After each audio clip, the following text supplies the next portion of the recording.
A summit ballroom hums with protocol noise, flags, bodyguards, a careful choreography of handshakes. Then a single private image slices through the ritual.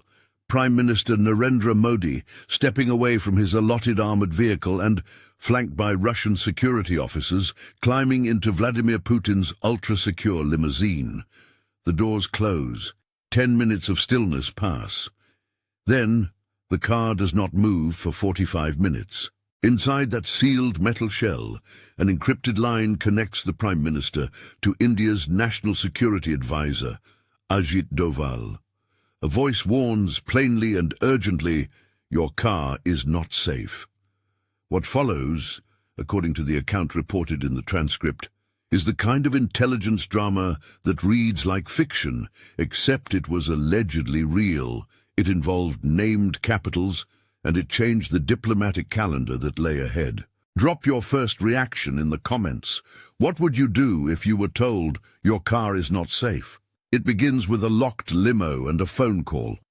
The transcript claims that while leaders sat inside that enclosed vehicle, someone inside the car made an encrypted call to Ajit Doval. The warning given on that call, reported in the account as unmistakable, framed the moment, an imminent, directed threat to the Prime Minister's life. The voice on the other end said, in effect, that their vehicle had become a target and that the threat was not random. That is how the story frames the crisis. Not a sniper in a crowd or a roadside explosive, but a remote, orchestrated attempt to terminate a head of government. The account describes the exchange in clipped cinematic beats, the murmur of the summit receding, the sudden concentration of attention in a closed space, the grain of a warning across an encrypted line. If this transmission sounds like a plot point from a spy thriller, the difference is the names attached and the stakes. The narrative insists that the risk was concrete enough that the Prime Minister remained inside Putin's limo as the world summits went on outside. That image, the leader of the world's largest democracy, sheltered by the motorcade of another nation's president, is the central spine of the claim, that in a life-or-death instant, Putin's vehicle functioned as sanctuary.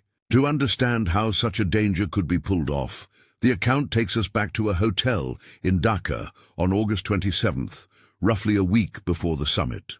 There, the story alleges, a man identified only as Terence checked into a 5-star property carrying 3 large suitcases. According to the reported account, those suitcases were not packed with clothes, but with high-end communications gear, encrypted transmitters, payloads capable of sending commands remotely, and equipment to maintain a clandestine command and control node.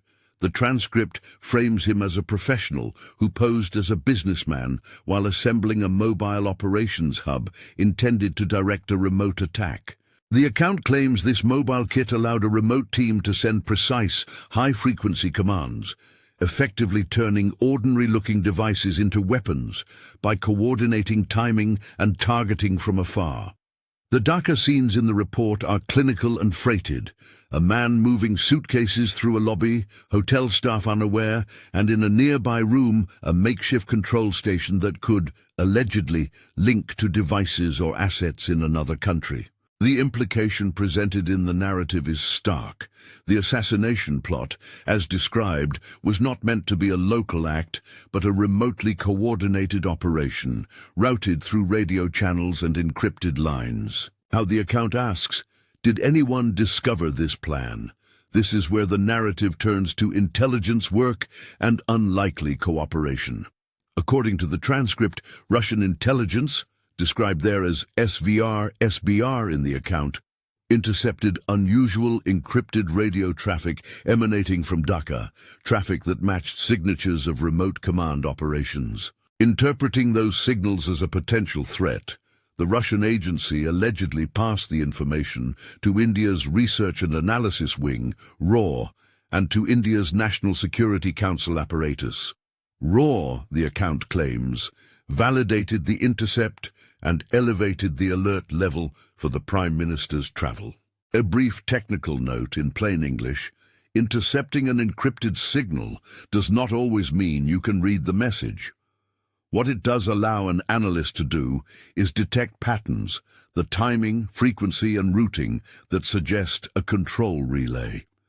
If a suspicious relay is identified and alerts spike around a leader's movements, it can indicate a remotely directed command and control attempt rather than isolated local planning.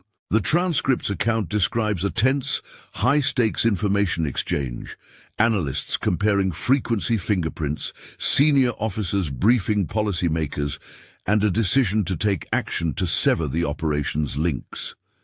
The scene is not presented as a triumphal parade of triumphs, but as a surgical maneuver. Cut the command line, neutralize the node, secure the target.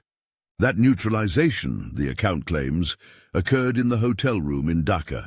The report alleges that Terence was incapacitated, reported as poisoned in the account, and that soon after, U.S. Embassy personnel arrived at the scene, removed the body, and collected materials. The narrative insists this seizure included equipment and any physical evidence.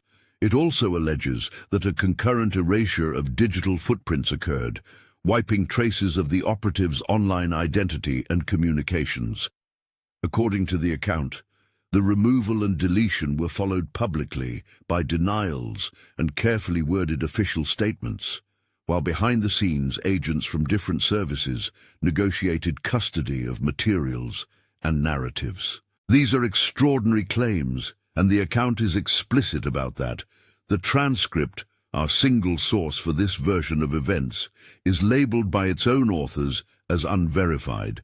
There is no public court record, forensic archive, or independent confirmation presented in the account that definitively proves the alleged poisoning, the embassy seizure, or the digital erasure. Where the narrative links to U.S. diplomatic action, it frames those actions as reported steps, not judicial findings. The chain of events remains, in the account, a densely alleged sequence.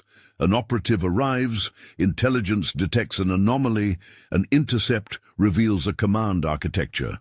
The local node is neutralized. Materials are removed by embassy agents. Digital traces vanish. Back at the summit, with the encrypted warning and the Prime Minister sheltering in Putin's limousine, the diplomatic choreography changed. Modi reappeared at the podium days later with a terse public line that the account interprets as deliberate signaling. He spoke, in the narrative's telling, in a way that made clear he had survived something dangerous. The message was both private to those in the know and public theatre for the global audience. The account records that in subsequent hours and days, multiple international trips were postponed or cancelled. A domestic posture was hardened, and public messaging from government spokespeople framed the episode in terms of vigilance and sovereignty. Within that public chorus, the account references remarks from Piyush Goyal as part of the political framing. His rhetoric, in the reported narrative, emphasized national resolve and the need to safeguard leadership and democratic institutions. Whether framed as defiant or defensive, the government's tone in the account is presented as purposefully signaling to external audiences. India would not be easily destabilized, and attempts to intimidate or influence were unacceptable. The transcript's authors push the analysis further, asking the geopolitical question the title insists upon. Did Vladimir Putin, through Russian intelligence cooperation and the sanctuary of his limo, effectively rescue Narendra Modi? The account makes the case that Russian detection of the plot, swift sharing of intercepts with India, and the immediate sheltering of Modi in a Russian vehicle together amounted to a de facto rescue. The phrasing matters. Rescue here is treated as an intelligence and protective action, not an act of charismatic chivalry, but a practical intervention by foreign security services in a moment of imminent danger. The narrative frames it as a rare instance of India and Russia aligning operationally against a third-party threat. Why would any actor allegedly execute such an operation? The account and the surrounding analysis sketch motives without claiming certainty. One line of interpretation offered is strategic. Destabilizing a prominent leader can open room for political influence in a region, tilt policy decisions, or sow crisis at a pivotal moment. The report points to South Asia's complex theater, a neighborhood where foreign intelligence operations have historically sought leverage.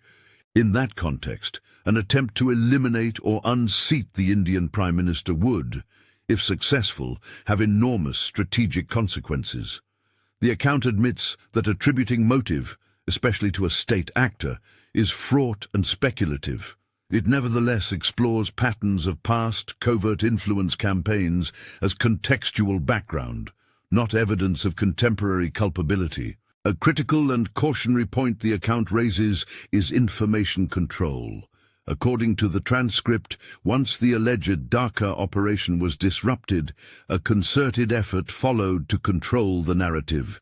Removal of a body, collection of materials, and erasure of digital traces. Those details, if accurate, point to a diplomatic and intelligence calculus that prioritizes secrecy over transparency. The account emphasizes how quickly footprints can vanish in the digital age. Encrypted comms can be burned, cloud backups deleted, identities scrubbed. This is offered not as a forensic conclusion, but as an illustration of the practical challenges investigators face when confronted with covert operations. Importantly, the transcript repeatedly flags its most explosive claims as single-source allegations.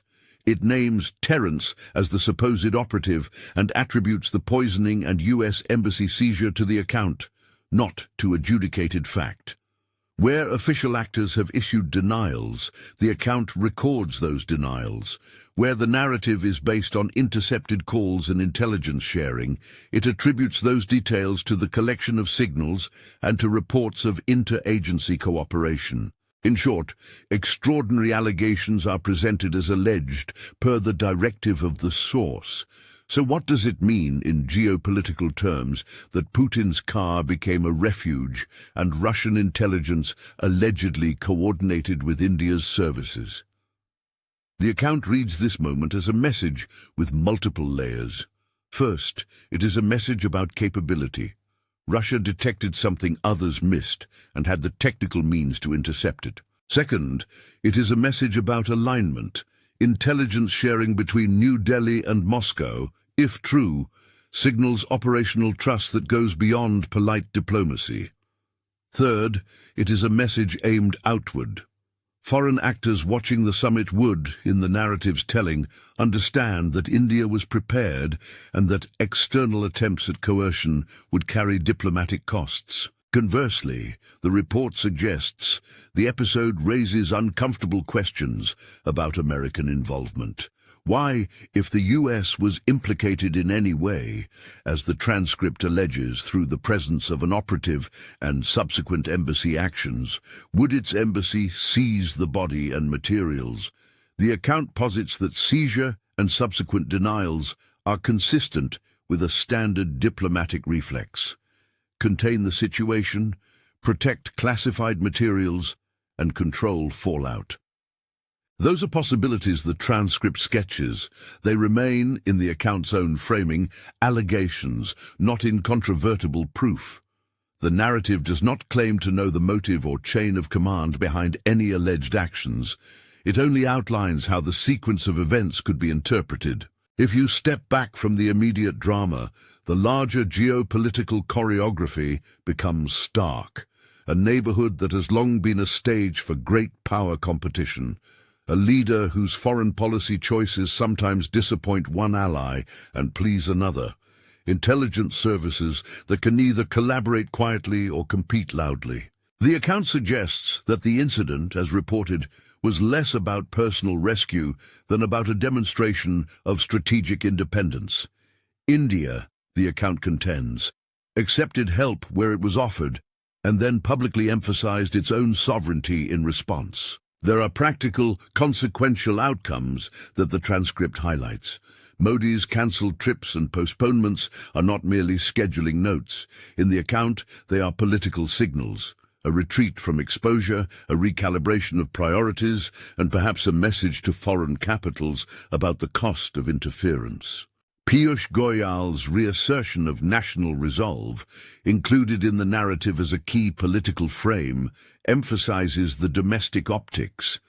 Leadership under threat must appear steady and in control. At the end of the story, the account leaves the reader with a set of urgent, unresolved questions, rather than tidy conclusions. Who exactly directed the alleged operation from Dhaka, and under whose authority? What legal and diplomatic steps will follow if evidence of covert action is substantiated?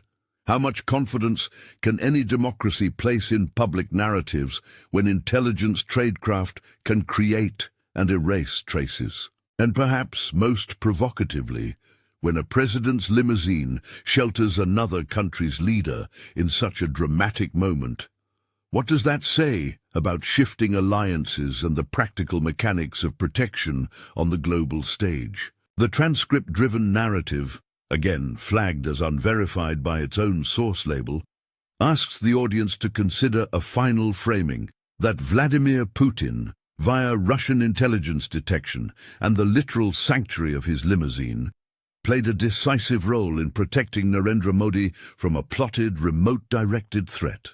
If the account is true in whole or in part, it would be a rare and consequential episode of operational cooperation that reorients how we think about summit security and the cross-jurisdictional responsibilities of intelligence services. If the account is not verified, it still functions as a cautionary tale about how vulnerable public leaders can be to sophisticated remote-enabled attacks and how narratives about those attacks travel quickly, sometimes shaping policy before facts are established.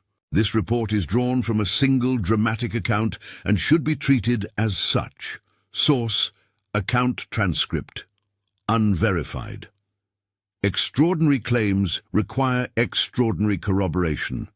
At present, the transcript supplies a compelling sequence of alleged events, but not the independent, public documentation needed to treat those allegations as settled fact. What do you make of it? Was this an act of pragmatic rescue, a signal of geopolitical alignment, or the smoke of a sensational single-source claim?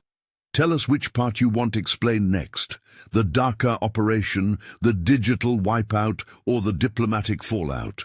If you want more deep-dive investigations like this, like and subscribe, and tell us in the comments which thread we should pull next.